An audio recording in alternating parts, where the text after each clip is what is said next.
بسم اللہ الرحمن الرحیم وبہ نستعین وهو خیر ناصر ومعین وصلی اللہ علی محمد وآلہ الطیبین الطاہرین المعصومین اللہم صلی علی محمد وآل محمد۔ النوع الثانی الحروف المشبہۃ بالفعل وہی تدخل علی المبتدأ والخبر تنصب المبتدأ وترفع الخبر وہی ستۃ حروف ان و ان وہما لتحقیق مضمون الجملۃ الاسمیۃ الی آخر۔ شرح مئۃ عامل، جس میں 100 عامل کی شرح کی گئی ہے، یہ ہم پڑھ رہے تھے۔ ان 100 عوامل میں سے انہوں نے کہا تھا 91 عامل کیا ہیں؟ سماعیہ ہیں۔ سماعی جو 91 عامل ہیں ان کو تقسیم کیا گیا تھا 13 انواع میں، 13 نوع میں، ٹھیک ہے نا۔ ان 13 نوع میں ہر ایک کی جہت الگ ہے، عوامل کی، بعض حروف ہیں، بعض افعال ہیں، بعض اسماء ہیں، اور کوئی جر دینے والے، کوئی نصب دینے والے، کوئی رفع دینے والے، ہر جہت سے الگ الگ ہیں، اس لیے ان کی انواع بنائی گئی ہیں۔ پہلی نوع الحمدللہ تبارک و تعالی ہم نے ختم کر لی ہے، جو کہ حروف کے بارے میں تھی، اور وہ حروف جو اسم کو جر دیا کرتے تھے، وہ تقریباً 17 تھے۔ 17 پڑھے ہیں؟ سنتا ہوں۔ دوسری نوع ہے ان حروف کے بارے میں المشبہۃ بالفعل، جو فعل کے ساتھ مشابہت رکھتے ہیں، ٹھیک ہے نا جی۔ نام ان کا یہ ہے کہ مشبہ بالفعل ہے۔ تعداد ان کی 6 ہے، انا، انا، کانا، لکنہ، لیتا، لعل۔ داخل کس پر ہوتے ہیں؟ جملہ اسمیہ پر، جیسے زیدن قائم، زید مبتدا ہے، قائم اس کی خبر، یہ جملہ اسمیہ ہے، اس پر داخل ہوتے ہیں، ٹھیک ہے نا۔ مبتدا ان کا اسم ہوتا ہے اور خبر ان کی خبر ہوتی ہے۔ مبتدا کو یہ نصب دیتے ہیں اور خبر کو رفع دیتے ہیں، یہ ان کا عمل ہے، ٹھیک ہے نا۔ جیسے انا زیدن قائمون، وہ جو زیدن قائمون تھا اب بن گیا انا کی وجہ سے انا زیدن قائمون۔ خلاصہ ذہن میں آ گیا۔ اب سوال یہ ہے قبلہ کہ آپ نے کہا مشبہۃ بالفعل، وہ ہیں حروف شباہت رکھتے ہیں فعل کی، یہ کیا مطلب؟ کس چیز میں فعل جیسے ہیں؟ کپڑے فعل جیسے پہنتے ہیں، ٹھیک ہے نا، لڑائی فعل جیسی کرتے ہیں، ٹھیک ہے نا، سوتے اٹھتے بیٹھتے فعل جیسا ہیں، کھاتے پیتے فعل جیسا ہیں، کیا کرتے ہیں فعل جیسا؟ ہمارے پاس تو 3 ہیں، یا تو لفظ میں مشابہت ہوتی ہے، یا معنی میں ہوتی ہے، یا عمل میں ہوتی ہے۔ کس چیز میں مشابہت رکھتے ہیں؟ فرماتے ہیں تینوں میں مشابہت رکھتے ہیں۔ لفظ میں مشابہت اس طرح رکھتے ہیں کہ فعل ثلاثی بھی ہوتا ہے، 3 حرفی بھی ہوتا ہے، 4 حرفی بھی ہوتا ہے، یہ بھی 3 حرفی بھی ہوتے ہیں، 4 حرفی بھی ہوتے ہیں۔ جیسے ان، یہ کتنے حرف ہیں؟ 3 حرف۔ احسنتم۔ اچھا، ان 3 حرف ہیں، مدہ، مدہ، مادہ دا، آننا، ٹھیک ہے نا۔ کأنا، کأنا 4 حرف ہیں، اصل میں کأنا، ضربنا، اچھا، ضربنا فعل ہے نا۔ لیتا، جیسے لیسا، ٹھیک ہے نا۔ لکننا، لکننا، ضربنا، اچھا، اسی طرح لعل، لعل، اصل میں کیا تھا؟ لعللا، ٹھیک ہے، جیسے دہرا جا۔ یہ یعنی لفظ میں مشابہت رکھتے ہیں فعل کے ساتھ۔ معنی میں مشابہت کیسے رکھتے ہیں؟ فرماتے ہیں انا کا معنی ہے تحقیق کا، حقا کا یحقق کو تحقیقا، یہ فعل ہے۔ حقق تو، انا کا معنی حقق تو فعل والا ہوتا ہے، انا کا معنی ہوتا ہے حقق تو کا، حقق تو فعل ہے، یعنی یہ فعل والے فعل کے ساتھ معنی میں مشابہت رکھتے ہیں۔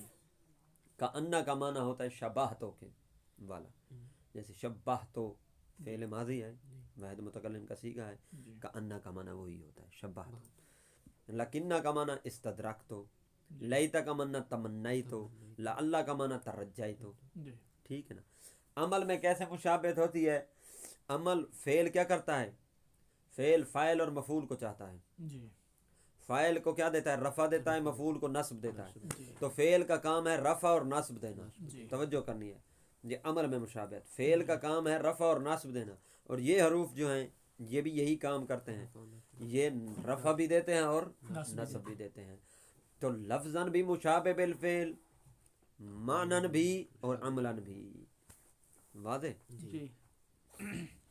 اچھا، اور ایک یہاں نقطہ ایک دو بیان کر دوں، کچھ نکات آئیں گے اور کچھ نہیں آئیں گے اس میں، کہ انا اور انا جو ہوتا ہے نا، ان کی یہ حروف مشبہ بالفعل جو ہیں، ان کی خبر کو ان کے اسم پر مقدم کرنا جائز نہیں ہوتا، ان کا من زیدن کہنا یا کا من زیدن کہنا یہ جائز نہیں ہوتا، مگر اس وقت جب ان کی خبر کیا ہو؟ ظرف ہو، ٹھیک نا۔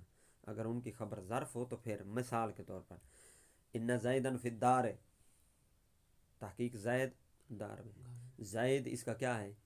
اسم ہے، اور فی الدار اس کی خبر ہے، یہاں جائز ہے کہنا ان فی الدار زید، فی الدار فا جار، دار مجرور، جار مجرور کیا ہوتا ہے؟ ظرف ہوتا ہے، ٹھیک ہے نا۔ وہ الگ بات ہے جو ہم نے پڑھی تھی، کبھی ظرف ظرف مستقر ہوتا ہے اور کبھی ظرف ظرف لغو ہوتا ہے، وہ دو قسمیں الگ تھی، ہے تو ظرف نا، تو جب انہوں نے کہا خبر ظرف ہو تو پھر اسم پر مقدم ہو سکتی ہے، واضح؟ اور اسی طرح جب اس کا اسم نکرہ ہو تو تب بھی خبر کو مقدم کیا جا سکتا ہے، ٹھیک ہے۔ اب ایک اور فرق ہے انا اور انا کے درمیان، وہ یہاں ذکر نہیں ہے، وہ بھی ذہن میں آ جائے آپ کے، ٹھیک ہے نا۔ انا اور انا میں ویسے تو کیا کہا جاتا ہے؟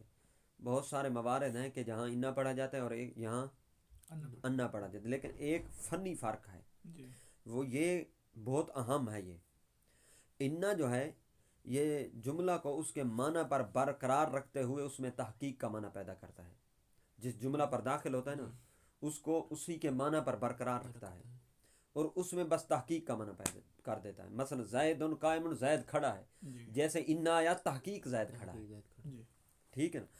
انا تھوڑا سا کام اضافی کرتا ہے، انا کیا کرتا ہے؟ وہ فرماتے انا جملہ میں تحقیق والا معنی تو پیدا کرتا ہی کرتا ہے، یہ معنی پیدا کرنے کے ساتھ ساتھ اس کو مفرد کے حکم میں کر دیتا ہے، جملہ کو انا مفرد کے حکم میں کر دیتا ہے، تو پھر وہ جملہ نہیں رہتا، وہ مفرد بن جاتا ہے، یہ انا کا معمول کی یہ خاصیت ہوتی ہے، ٹھیک ہے نا۔ یہ ہے انا اور انا میں ایک فنی فرق، ٹھیک ہے نا۔ یہ بھی یہاں ذکر نہیں ہے کہ کتنے مقامات پر انا پڑھا جائے گا اور کتنے مقامات پر انا پڑھا جائے گا، اور کتنے مقامات پر دونوں پڑھنے جائز ہیں، یہ بہت سارے مقامات ہیں، میرا خیال ہے 15 مقام ایسے یہاں ذکر کیے ہیں، جمع کیے ہوئے ہیں جہاں انا پڑھا جائے گا، پڑھنا ضروری ہے، یہاں انا پڑھنا کسرہ کے ساتھ ضروری ہے، ان میں سے ابتداء کلام میں آ جائے جیسے انا انزلناہ فی لیلۃ القدر، انا اعطیناک الکوثر، ٹھیک ہے نا۔ کالا یقولو کے بعد آ جائے جیسے کالا انی عبداللہ، ابتداء صلہ میں ہو جیسے آتیناہ من الکنوز ما ان مفاتحہ الی آخر، اسی طرح جواب قسم کی ابتدا میں ہو جیسے والعصر ان الانسان، والعصر قسم ہے، جواب قسم ان الانسان، ٹھیک ہے نا۔ اسی طرح حیث و ظرفیہ کے بعد ہو جیسے جلست و حیث و انا، از ظرفیہ کے بعد ہو جئتو کا از انا زیدن جالسون، وغیرہ وغیرہ، ڈھیر سارے مقامات، کل 15 مقامات یہاں ذکر ہیں۔ اسی طرح 19 مقامات ذکر ہیں جہاں انا پڑھنا واجب ہے، ٹھیک ہے نا۔ ان میں سے چند محل فعل میں ہو جیسے اولم یکفہم انا انزلنا علیک الکتاب، محل نائب فعل میں ہو جیسے قل اوحی الی انہ استمع، حرف جار کے بعد ہو ذالک بان اللہ هو الحق، مضاف الیہ کے شروع میں ہو جیسے انہ لحق مثل ما انکم تنطقون، ٹھیک ہے نا، عالمہ یعلم کے بعد ہو وغیرہ وغیرہ. 19 مقامات ہیں جہاں انا پڑھا جاتا ہے. یہ مزید آپ بڑی کتب میں مراجعت کریں گے، یاد کرنا ہو تو بہتر ہے یہاں سے آپ یاد کر سکتے ہیں. اور کچھ مقامات ایسے ہیں جہاں دونوں صورتیں پڑھنی جائز ہیں. مقام تعلیل میں ہو، از مفا جاتیہ کے بعد ہو، فا جزائیہ کے بعد ہو، اما کے بعد ہو، اما انا کا ذاہبن بھی پڑھ سکتے ہیں، اما انا کا ذاہبن بھی پڑھ سکتے ہیں. لفظ لا جارمہ کے بعد ہو وغیرہ وغیرہ. یہ 5-7 مقام ہیں جہاں دونوں چیزیں پڑھنا جائز ہے. ٹھیک ہے نا جی. خلاصے طور پر فنی فرق دے وہ جو میں نے عرض کیا تھا وہ یہ ہے، فرماتے ہیں مقام مفرد میں انا مفتوحہ پڑھا جاتا ہے اور مقام جملہ میں انا مکسورہ پڑھا جاتا ہے. وہ جو پہلے میں نے فنی فرق دیا ہے. ٹھیک ہے نا.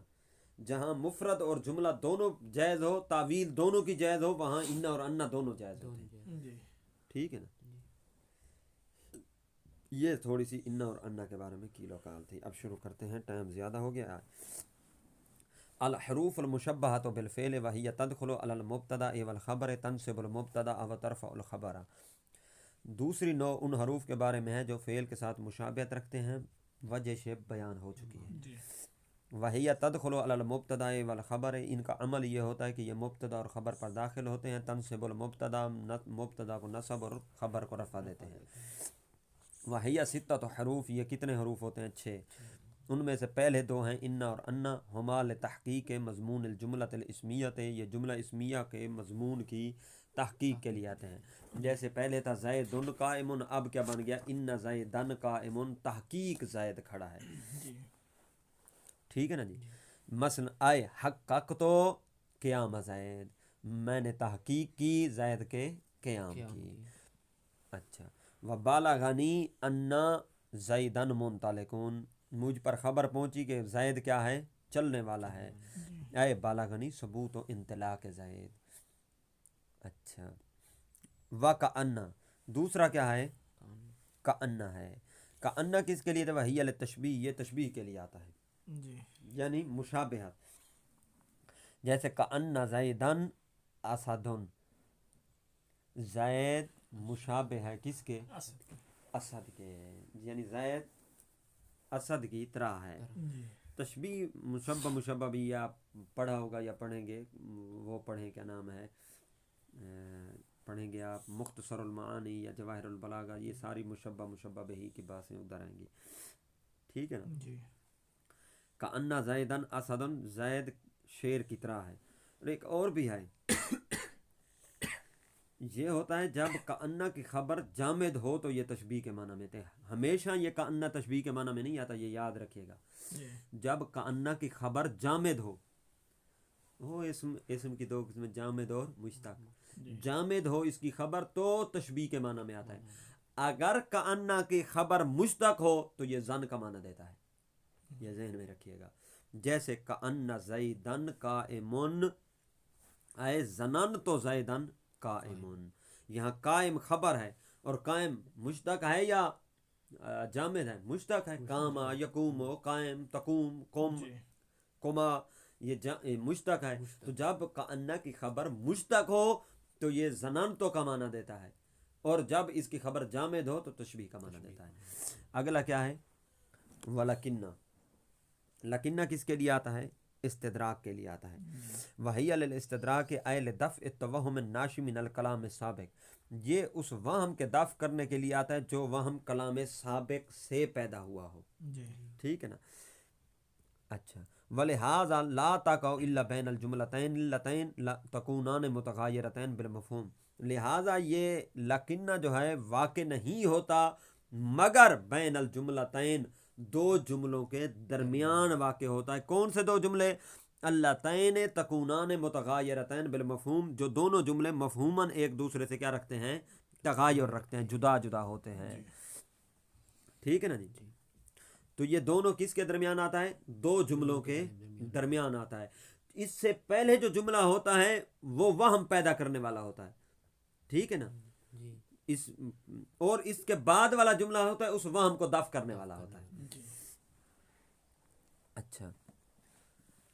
مثل غاب زید لکنہ بکرن حاضرن، زید کیا ہو گیا؟ غائب ہو گیا، لیکن بکر کیا ہوا؟ حاضر ہوا. یہ ایک مثال. غاب زیدن، زید غائب ہو گیا، غائب زید ہو گیا، زید غائب ہو گیا. اس سے وہم ہو گیا. کیا وہم ہو سکتا ہے اسے؟ کہ بکر بھی اسی کے ساتھ رہتا تھا، یہ اٹھتے بیٹھتے چلتے کھاتے پیتے اکٹھے تھے اور بڑی دوستی تھی ان کے ساتھ. یہ جو زید غائب ہو گیا، کہیں بکر تو ساتھ غائب نہیں ہوا. ٹھیک ہے نا؟ تو یہ وہم ہو گیا. اس وہم کو دور کیا لکنہ استدراک، لکنہ بکرن حاضرن، لیکن وہ فرماتا ہے بکر کیا ہے؟ حاضر ہے. وہم نہ کرو. وما جاءنی زید لکنہ امرن جاءنی، میرے پاس زید نہیں آیا. اب زید جو نہیں آیا، عامر بھی تو اس کا یار تھا، وہ آیا ہے یا نہیں؟ فرماتے ہیں لکنہ عامر جاءنی، عامر جو ہے میرے پاس آیا ہے. یہ دو مثالیں کیوں دی ہیں؟ دو مثالیں اس لیے دیے ہیں، انہوں نے کہا ہے نا دونوں جملے، دو جملوں کے درمیان میں لکنہ ہوگا، وہ دونوں جملے آپس میں کیا ہوں گے؟ مغایرت رکھتے ہوں گے. تو تغایر کی دو قسمیں ہوتی ہیں، یہ ضروری ہے. یہاں تغایر کبھی لفظی ہوتا ہے اور تغایر کبھی معنوی ہوتا ہے. تغایر کبھی لفظی اور تغایر کبھی معنوی ہوتا ہے. ایک مثال تغایر لفظی کی ہے اور ایک مثال تغایر معنوی کی ہے. کیسے میں سمجھا دوں آپ کو. غاب زید لکنہ بکرن حاضر، یہ تغایر معنوی ہے. دونوں کے معنی غیابت اور حضور الگ الگ ہیں. معنی دونوں کیا ہیں؟ الگ الگ ہیں. اچھا، اور ما جا آگے کون سی ہے؟ ما جاءنی زید لکنہ امران جاءنی، یہ تغایر لفظی ہے. ٹھیک ہے نا؟ کیسے؟ انہوں نے کہا ما جاءنی زید لیکن امر جاءنی، امر آیا ہے اور نہیں آیا. آنا نہ آنا تغایر لفظی ہے. ٹھیک ہے نا جی؟ وہاں بھی آنا ہے، وہاں بھی لفظ جا، وہاں بھی جا، لیکن ایک آیا ایک نہیں آیا. ٹھیک ہے نا؟ یہ تغایر لفظی کی اور پہلی تغایر معنوی کی مثال ہے. اگلا کیا ہے؟ ولیتا، وہی التمنی، لیتا تمنی کے لیے آتا ہے. مثل لیتا زیدن قائمون، آئے اتمنا قیامہ، کاش کہ زید قائم ہوتا، یعنی میں تمنا کرتا ہوں، میں چاہتا ہوں کہ زید شاید کھڑا ہو. ٹھیک ہے نا؟ اچھا، اگلا ہے جی ولعلہ، وہی الترجی، لعلہ ترجی کے لیے تھے. مثل لعلہ سلطان یکرمنی، کاش کہ سلطان میری عزت کرتا. ٹھیک ہے نا؟ شاید کہ سلطان میری عزت کرتا. اب والفرق بین تمنی و ترجی، تمنی اور ترجی میں فرق کیا ہے؟ فرماتے ہیں ان الاولا، یعنی تمنی جو ہے یستعمل فی الممکنات کما مرہ والممتنعات، تمنی ایسی چیز کی بھی کی جاتی ہے، تمنا ایسی کی بھی کی جاتی ہے جو ممکن ہو، ایسی چیز کی بھی تمنا کی جاتی ہے جو ممکن نہ ہو. اوپر کون سی مثال تھی؟ لیت زیدن قائمن، کاش کہ زید کھڑا ہوتا. ممکن ہے زید کا کھڑنا، کوئی ممنوع تو نہیں ہے، ممکن ہے. تو تمنی ہے اس ایسی چیز کی جو ممکن ہے. نل ممتنعات، مثلا لیت شباب یعود، کاش کہ جوانی لوٹ آتی. یہ ممتنع ہے، جوانی واپس پلٹتی ہے. ہاں جی. و ترجی مخصوص بالممکنات، اور ترجی کیا ہے؟ مخصوص ہے ایسی چیز کے ساتھ. ترجی اس چیز کی جاتی ہے جو ممکن ہوتی ہے. فلا یقالو، یہ نہیں کہا جا سکتا کہ لعل شباب یعود، کیونکہ جوانی پلٹتی نہیں ہے. بلکہ کیا کہا جائے گا؟ لعل سلطان یکرمنی، یہ ٹھیک ہے، کاش کہ سلطان میری کیا کرتا؟ اکرام کرتا. ایک اور فرق بھی ہے، وہ فرماتے تمنی صرف امر محبوب کی جاتی ہے، ترجی جو ہے امر محبوب اور غیر محبوب دونوں کی جاتی ہے. تمنی صرف اس چیز کی جاتی ہے جو امر محبوب ہو، ترجی دونوں کی جاتی ہے. مثال کے طور پر امر محبوب کی مثال، تمنی تو ویسے امر محبوب ہے، لیت زید قائم، محبوب ہے زید کا قیام. ٹھیک ہے نا؟ اچھا، ترجی میں امر محبوب مثلا لعل سلطان یکرمنی، کاش کہ سلطان میری عزت کرتا. محبوب چیز ہے عزت ہونا. غیر محبوب کی مثال لعل سلطان یقتلنی، قیدی تھا نا، کیسے تنگ آ کر کہہ رہا ہے لعل سلطان یقتلنی، کاش کہ سلطان مجھے قتل ہی کر دیتا. اب کل قتل امر محبوب ہے؟ احسنتم، لیکن ترجیح کی جا رہی ہے. یہ بھی ذہن میں رکھیے گا. آگے کیا ہے؟ کما مرہ لفظ ہے، کما مرہ یہ گزر چکا ہے. کہاں پہنچے؟ وَتَدْخُلُ مَا الْکافَ عَلَى جَمِيعِهَا، ان تمام پر حروف مشبہ بالفعل پر ماء کافہ بھی داخل ہوتی ہے. جب ان پر ماء کافہ داخل ہو جائے، کافہ معنی ہے روکنے والی، تکفھها عن العمل تو ان کو عمل سے روک دیتی ہے. کا قولہ تعالی انما الہکم الہ واحد. تو یہاں اصل میں آنا تھا انا الہکم، کیونکہ انا کے بعد اسم منصوب ہوتا ہے، تو ما کی وجہ سے وہ عمل ختم ہو گیا، الہکم پڑھا گیا ہے. وَإِنَّمَا زَيْدٌ مُنْطَلِقٌ، آنا تھا اِنَّ زَيْدًا مُنْطَلِقٌ، لیکن ما کی وجہ سے عمل ختم ہو گیا. اِنَّمَا زَيْدٌ. والحمد للہ رب العالمین.